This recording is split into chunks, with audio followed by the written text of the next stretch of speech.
Hey everyone, this is the 8th video in the series Let Us Power BI, and you can go to the beginning of the series and watch all the videos, or you can just start here. So in this video we will learn how to rename a column, and there could be multiple ways to do it. We will learn how to do it using Power Query.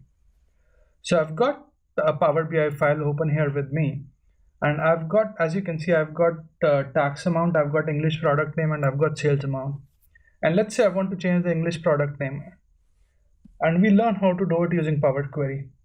So I'll just go to the home tab. I've got the Power BI desktop open, and I will click on edit queries.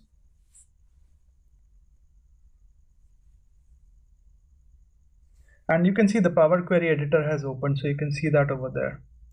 And I can go to dim product, select that in the queries, and I can just double click on this. So that's one way. Or I could right click and say rename, and I can change this. So I will just take English out and hit enter. So the name has changed to product name, and you can see on the query settings it's added another step called renamed columns. So now I will just go hit close and apply, and it just do its own application or changes, and you can see that this column name has changed. And you could also go into the dim product table on the right, and you can see that you've got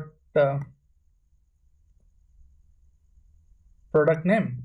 So this is just one way. You can also do it at Power BI desktop. I hope you find this video useful, and thanks for watching this video. Please do subscribe to my channel if you enjoy what I'm doing. Thank you.